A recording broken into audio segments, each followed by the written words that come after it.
In here with our week 14 for lesson for health, and this is our list of questions that came from the anonymous question box. So last week's lesson on week 13, I asked you to do two things. One was answer the 3 questions about the life cycle on Seesaw, and 2 was to add a question to the anonymous question box. And I have 6 classes of 4th graders that are doing this unit, and that's about 115 kids or so.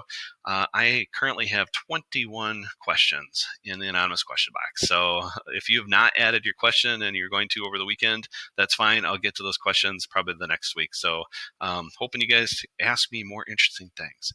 So I'm going to start off with kind of 2 parts here. One is going to be just personal questions people ask me, like about me, and then I'm going to go on to some of the questions related to stuff about puberty, and then if I have time, I'll maybe add some of the jokes that are on here. I'm not sure. I'll get to that.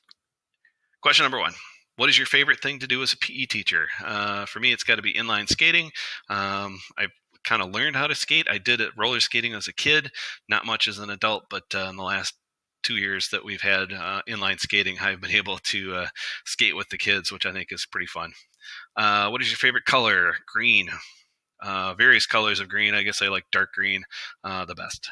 What is your favorite card game? Cribbage. If you don't know what cribbage is, it's you play with a deck of cards. You can play against one other person. You can have three-hand cribbage with 3 people, or 4-person cribbage, which is 2 teams that play, and you have a board that you have little pegs you have to move along to. It's kind of like a race, I guess, when you get points to see who gets to the end first. What is your favorite movie? Star Wars, the original Star Wars movie from 1977. I got to see that in the movie theater. I think my dad took me.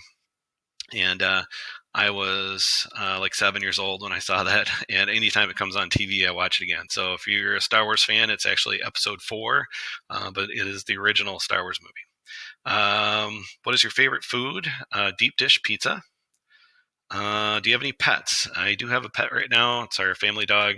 His name is Finn. He's a dachshund and some sort of terrier mix. He was a rescue that we got a couple years ago, and he's a fun dog. He likes to sit on our lap and loves to play with the tennis ball. So I've had other pets in my lifetime, including 2 other dogs, a German Shepherd when I was a teenager. That was our family dog. And then I had a yellow Labrador Retriever that my wife and I got when we first were married. And we had that dog through the first few years my kids were alive. So what is your favorite outdoor activity? Well, I'm kind of an outdoors person, so I do like fishing and hunting and hiking and things like that. And golf was my other one. Let's see what else. What is your favorite holiday? I think my favorite holiday has to be Halloween. Don't know why. It's just kind of one of those where I just like the whole fall thing, and kind of the just the themes around it. But it's kind of fun, and I like other holidays as well. But that's my favorite.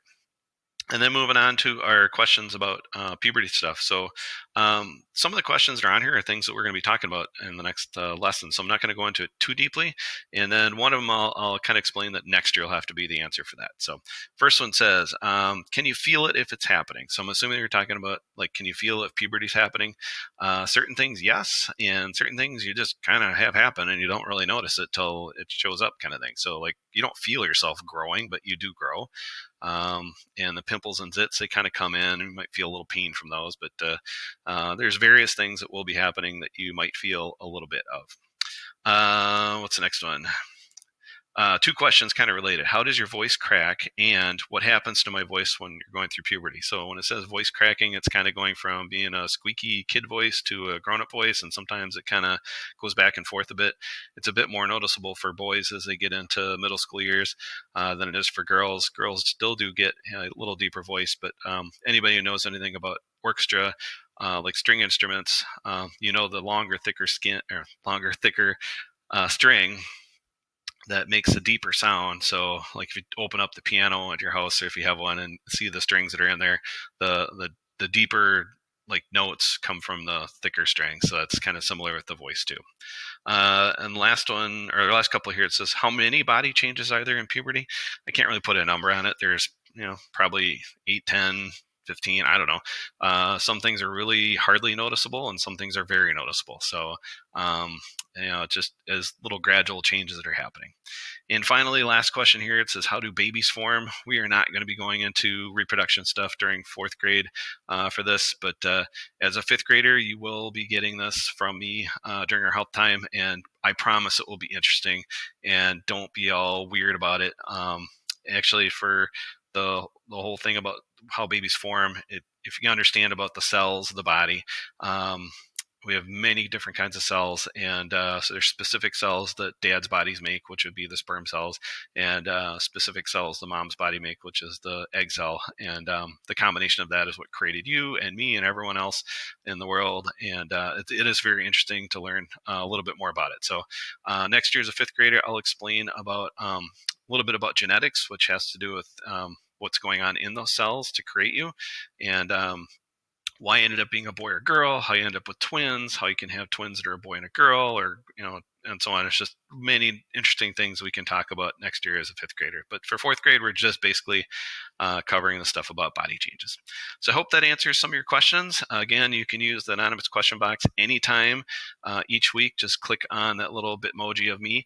And also, I really encourage you to go to your parents or other trusted adults to have questions answered if there's something that's really kind of something you want to know, or something urgent that needs to be kind of thought about. And your parents are always going to be there to help out as best they can, and I will too. So hope you have a great week with us, and looking forward to see what other questions you have.